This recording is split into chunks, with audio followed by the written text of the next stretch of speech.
The boat gave a big shudder. Seems we've docked at the harbour. Welcome back. The boat driver came out and jumped to the pier with the mooring rope. A large man in a tuxedo was waiting there for us with a warm smile. I didn't recognize his face, but judging by his clothes, I guessed he was a servant of the Ushiromiya. Oh, it's been a while, I need to learn how to say it again. Ushiromiya head household. There we go. Welcome home, milady. Milady? You were so late in returning that I began to worry. Ah, thanks for caring. This moron got so scared we had to slow down. It was seriously annoying. Shut up. Someday, when the shoe's on the other foot, you'll remember this. Ugh.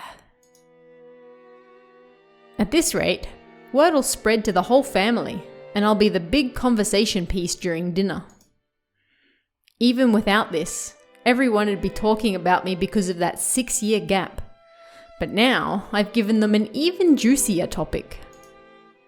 Damn it, why does the Ushiromiya head family have to live on this isolated island? For hijinks, I assume. In the meantime, the boat had finished its mooring.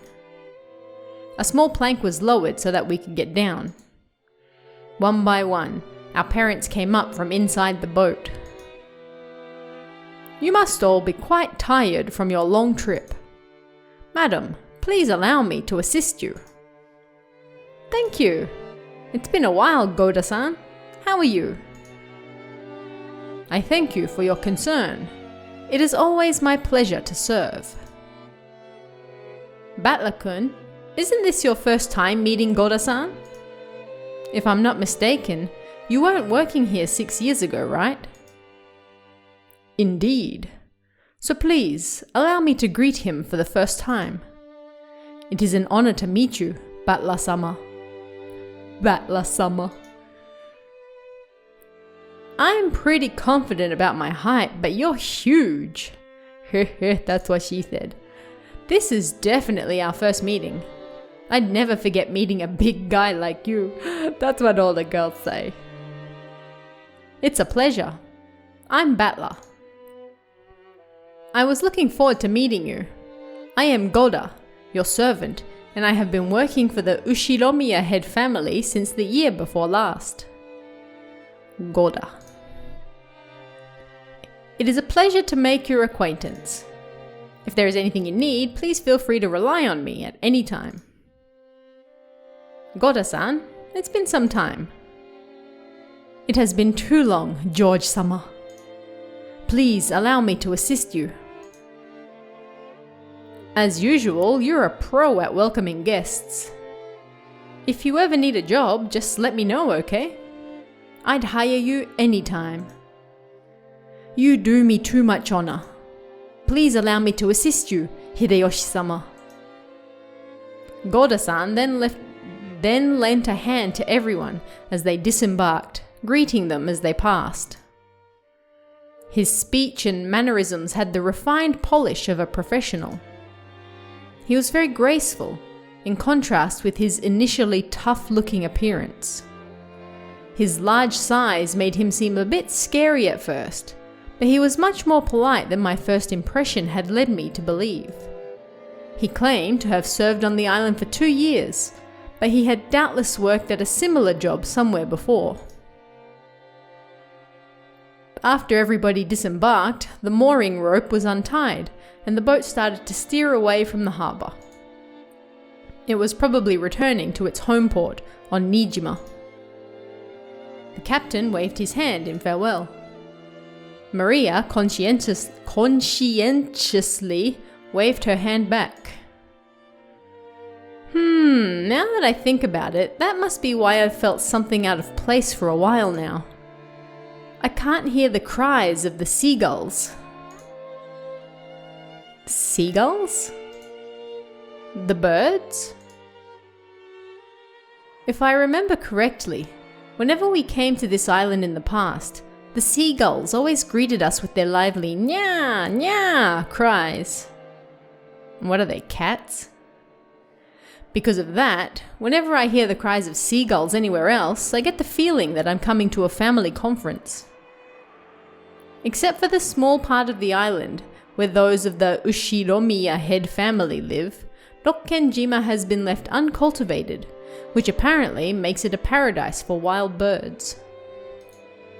Supposedly, there was a cliff somewhere that housed a huge seagull colony, so this island was always full of seagulls. Not having those seagulls here to greet us made me feel a bit lonely. What's wrong, Battler-kun? Oh, Aunt Rosa. Nah, it's nothing really. I was just thinking it's a bit lonely without the cries of the seagulls. My, that's true, now that you mention it. Even though they're always so noisy, today there isn't one to be seen. Dun dun dun! Ooh! Why no seagulls? Maybe it's because the seagulls are having a get-together somewhere too. Maria, did you want to see the seagulls? Ooh! Wanted to see them! Still, it's a bit strange that there isn't even a single one around. Maybe Jessica grilled them all and ate them. Oh. Ooh? The hell? Don't say disturbing stuff like that. You'll get Maria believing it. Ooh! Jessica One-chan grilled them. Jessica One-chan grilled them. Ew! I did not. Why the hell would I do something like that? That's right. Jessica grilled them. Skin and meatballs, liver and onion. What? Swim in meat dolls. That sounds terrifying. Liver and onion. Swim in meat dolls. Ooh, ooh, ooh. Oh my.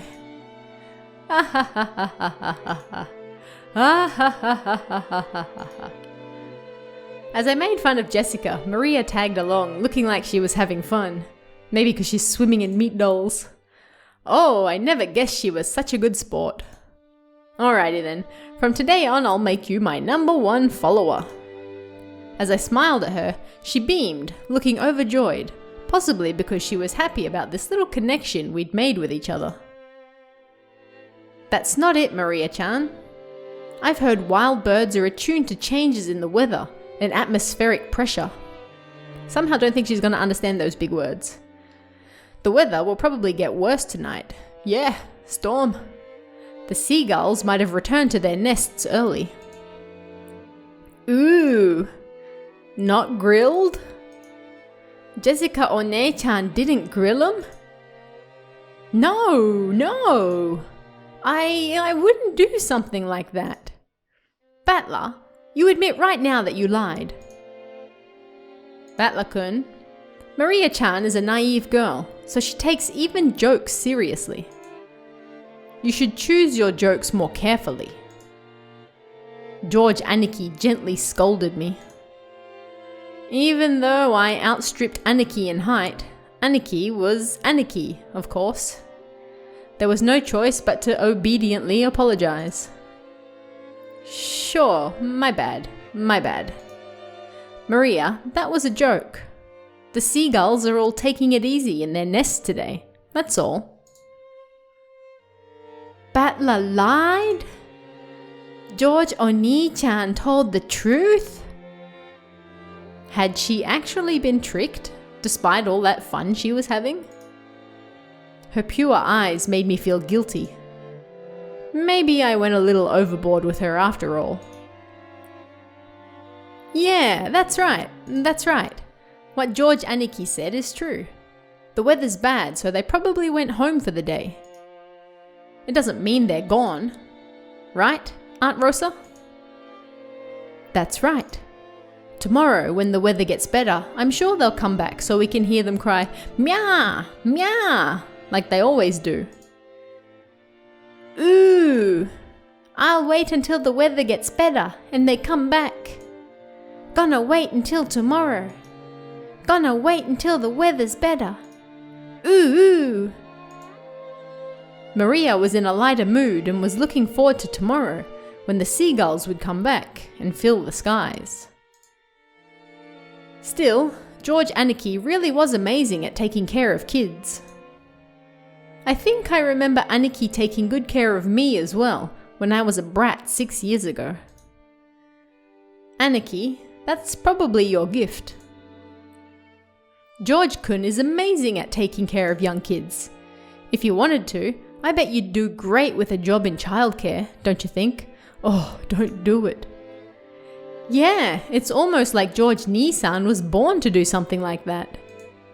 Personally, I think that'd suit you better than doing business in some company president's office. Oh no. Childcare is a fine career path, but it's not a job where merely liking children is enough. You really are modest, George-kun. But Battler-kun is quite good with children too. Just a second ago, even though it didn't last long, Maria seemed to be having a lot of fun. Did she just shade him? Please, keep on playing with her like you did just now. Just choose your jokes more carefully, okay? Giggle? Aunt Rosa winked at me, giggling a little. She's a real mother, I thought to myself, who's happy to see Maria having fun. Come on, Rosa. And you brats too. What the hell are you doing? Let's get going. Okay, we're coming. The old bastard was waving for us to hurry up. Yeah, we needed to get moving. We might as well have this conversation after setting our luggage down in our rooms. To the mansion! Now then, everyone, allow me to lead you to the guest house where you will be spending the night. Yeah, let's go. Please, this way. Goda-san called to everyone and led the way. Kumasawa-san brought up the rear.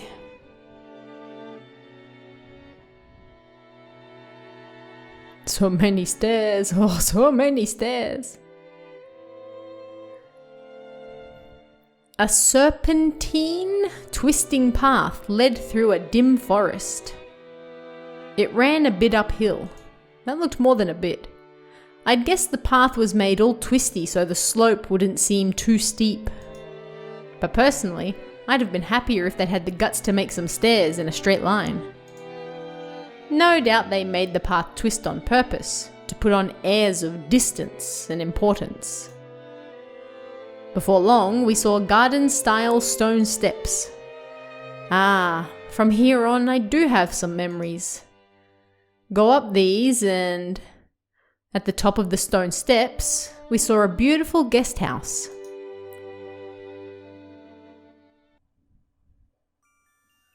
Its facade was lovely, of course, but more importantly, we couldn't enter its doors without having our hearts stolen away by the splendor of the beautiful rose garden spreading before it. Ah, it's as beautiful as ever this year. A real delight for the eyes. After climbing the stone steps, the people greeted by this rose garden gave voice to their impressions one by one. Is it just me, or are the flowers a little less lively this year? It's probably because it wasn't that hot this summer. I also believe that was a factor. Sadly, this year's blooming is a tad inferior when compared to last year's. Yes, I'm sure. Even so, it was a delightful rose garden. I remembered that even 6 years ago, huge numbers of roses had greeted us every year. This rose garden was the first thing that greeted the people who came to Rokkenjima.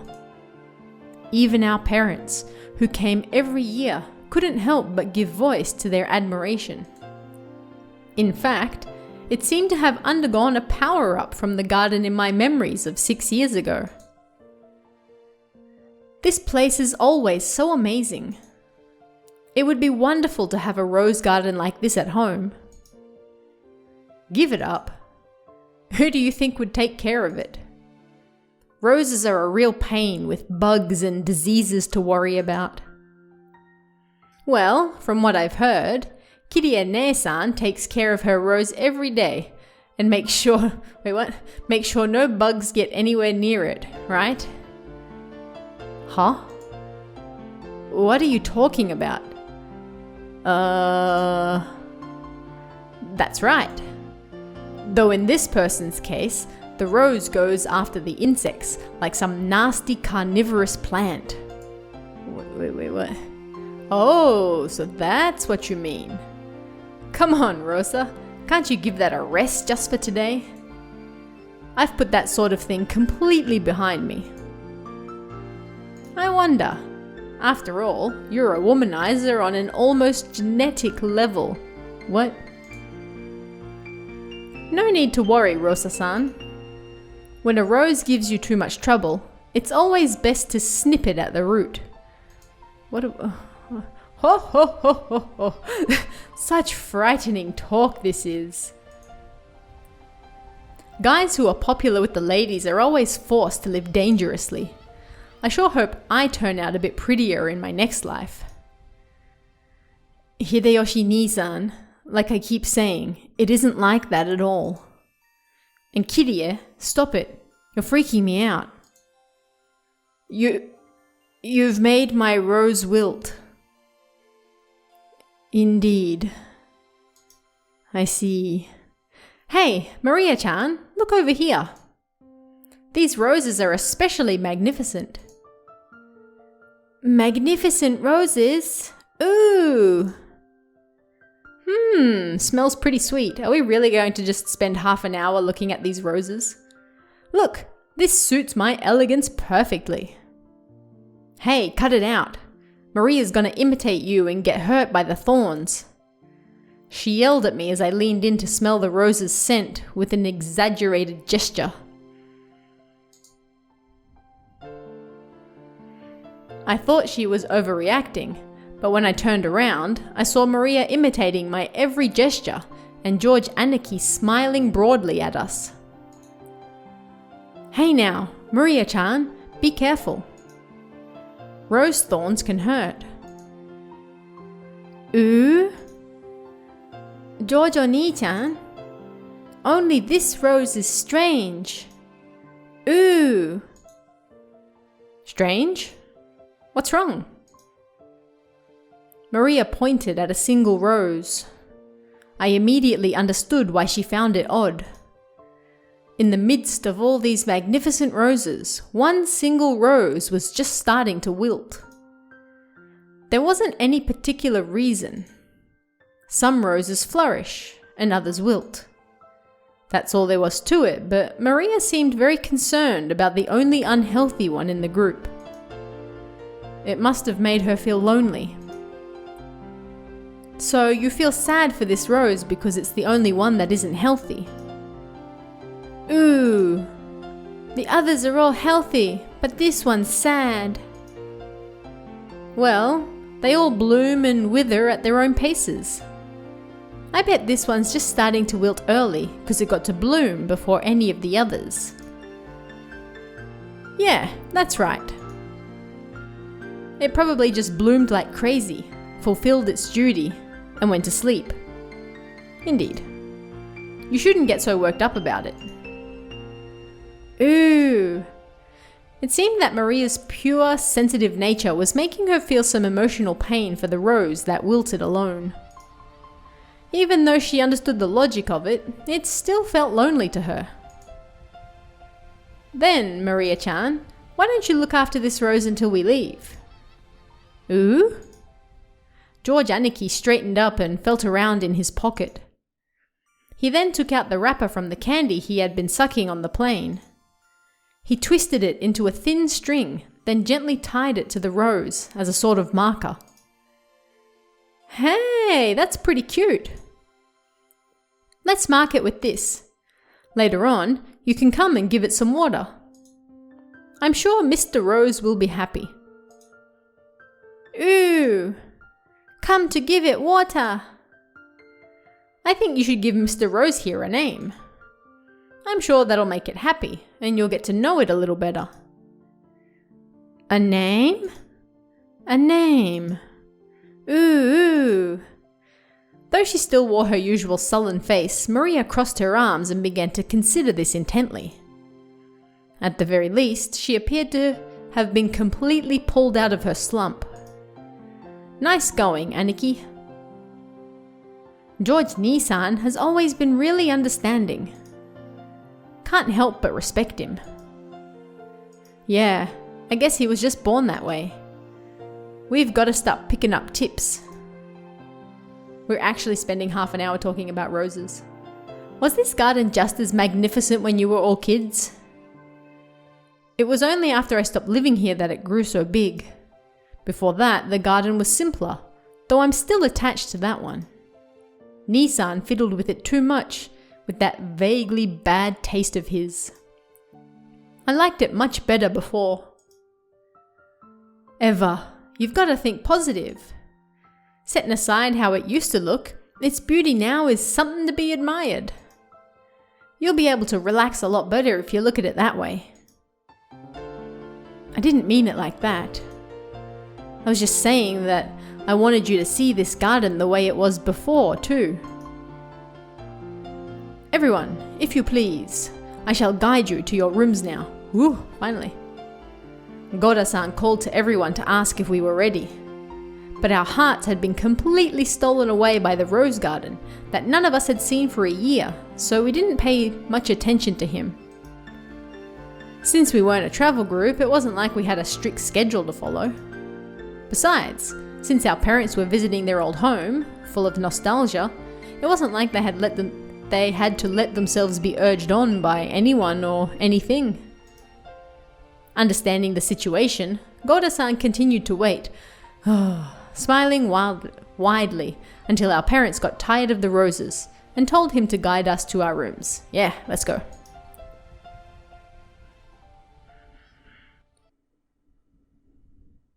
Oh? Hey! If it isn't Kanan-kun! It's been so long! How are you doing? Uncle Hideyoshi suddenly shouted. In the direction he was waving was a slender boy. Meeting him right after a huge man like Goda probably emphasized his small stature. The boy was in the middle of transporting piled up gardening tools and the like in a wheelbarrow. When he realized he was being called to stop, he set down the wheelbarrow, took his hat off, and bowed his head. Good afternoon. I figured he was probably younger than me, and I realized by the general atmosphere surrounding him that he was another servant. He greeted us in response to Uncle Hideyoshi's call, but he seemed like he might be pretty unsociable most of the time. It was a greeting that lacked feeling. When Goda-san noticed that our interest had shifted towards him, he went to the boy's side and introduced him to us. Butler-sama, allow me to introduce you. This is one of the servants of the Ushiromiya head household. Kanan-san, greet our guest. I'm pleased to meet you. I am the servant, Kanan. Yep, my first impression wasn't wrong. He seemed to be unsociable, or at least not so good at talking. Compared to Goda-san, who was extraordinarily polished as a servant, you couldn't help but feel an inexperience typical of his age. When Goda-san urged him in a whisper to give a bit more of an introduction, the boy named Kanan only cast his eyes downwards. Kanan-san, could you perhaps give them a little more of a greeting? No. Because we are furniture. Oh. He didn't seem to be refusing to greet us out of spite. Rather, he seemed to have fallen silent because he didn't know what else to say to us in greeting. Okay. Well, Kanan-kun's shy and doesn't tend to talk much. He might not be that sociable, but deep down he's a really good person. Don't get him wrong. You've been working here for 3 years, haven't you? Pretty sure you started a year before Goda-san, right? Even though he wasn't exactly giving a terrible first impression, Jessica hurriedly backed him up. I see. Apparently his unsociable nature causes him trouble a lot. Okay then, nice to meet you. I'm Battler. I'm 18. How old are you? He fell silent, as though wondering whether or not it was a question he'd have to answer. But here again, Jessica ploughed ahead. If I remember correctly, Kanon's 2 years younger than us, so 16, right? Yes, that is correct. It looked like he would have preferred not to tell us his age, if given the choice. That was probably because he thought we'd look down on him for it. I remember that when I was around his age, I hated being asked how old I was by adults. I see. 16, huh? That's gotta be a delicate time. Which means I probably asked something I shouldn't have. Heh, I'm glad you're about our age. Just be cool and call me Battler. And I'll call you Kanon. Thank you very much, but the sentiment alone is sufficient. Battler-sama. Jessica looked panicky for some reason. She seemed to think my impression of Kanon was getting worse because of his refusal. Well, as a girl, Jessica probably couldn't understand the fretful male heart at his age. As his elder, even by just 2 years, I took it upon myself to be understanding of that. Kanon-san, could you perhaps be a little more courteous? A smiling face is also part of a servant's duty. My apologies. I shall make an effort. Ho ho ho! Goda-san, Kanon-kun is trying his best, yes? It looked like he was often warned about being unsociable. And apparently he hadn't improved one bit. Goda-san kept his business smile, but let a small sigh of resignation escape. Well then, I still have work to do. If you'll excuse me, isn't his arm getting tired? It looked like Kanon himself was uncomfortable with remaining silent here any longer.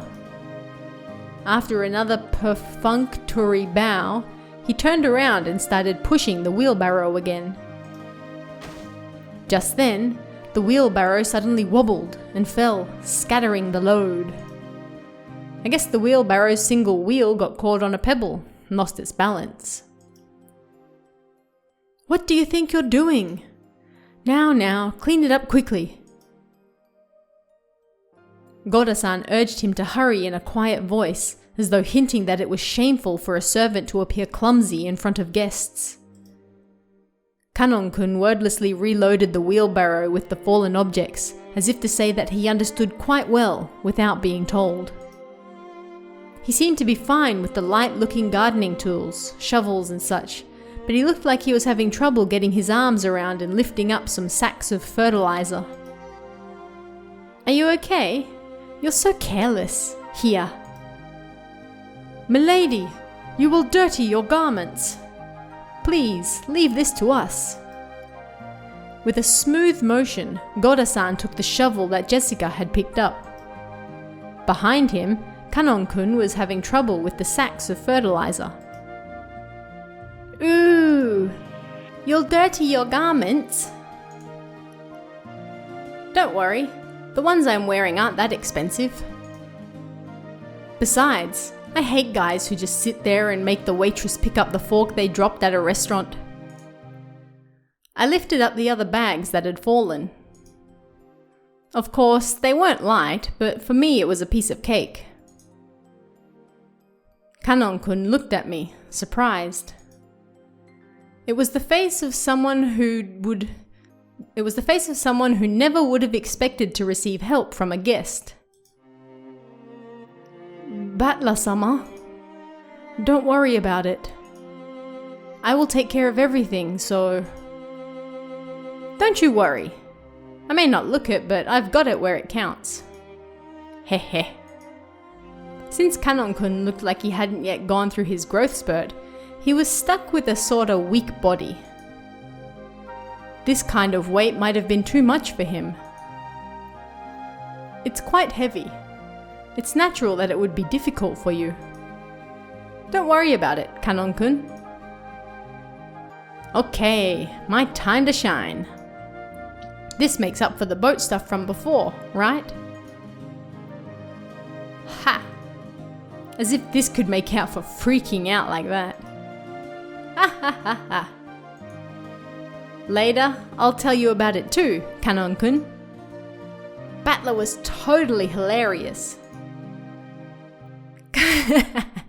Gonna fall! Fall!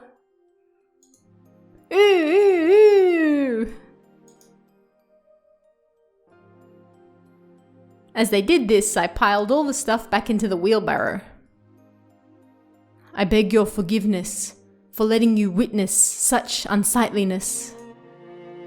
Come now, that's quite enough. Please go. Letting the guests, who were supposed to feel welcome, see such a disgraceful thing must have been hideously embarrassing for a servant. Pressed by Goda to hurry up and go, Kanon-kun left. You're too harsh on him, Goda-san. Shouldn't you have helped him instead of being a bully? That was wrong of me. I deeply implore your forgiveness.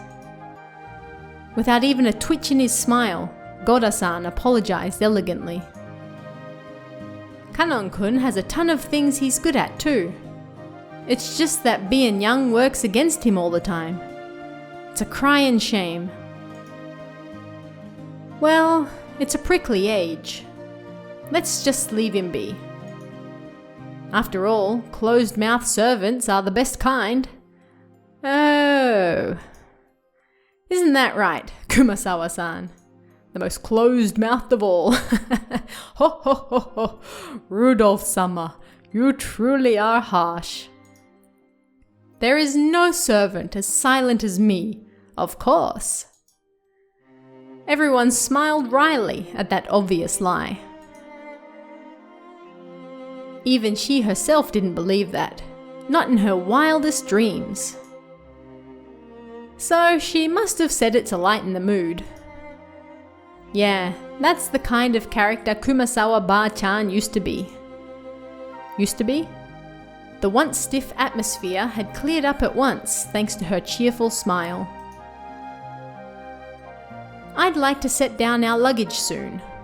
Goda-san, what rooms are we all going to take? It shall be the same as the previous year. Allow me to guide you. Please, this way. We headed towards a trim, elegantly simple guest house. This was going to be our temporary quarters for the night.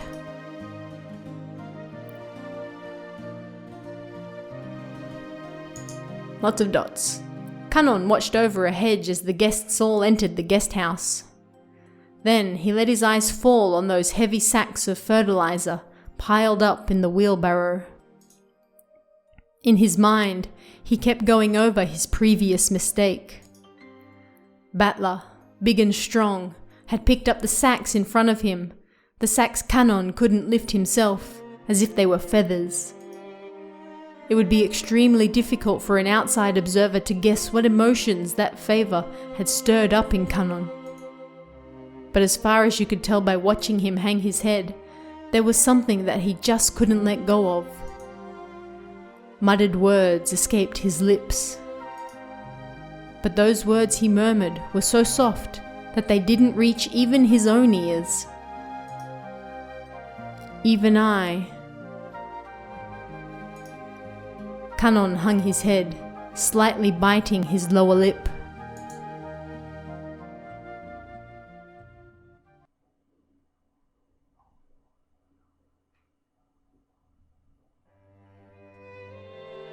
Alright, we're going to end this episode here, and I'll see you again in the next one.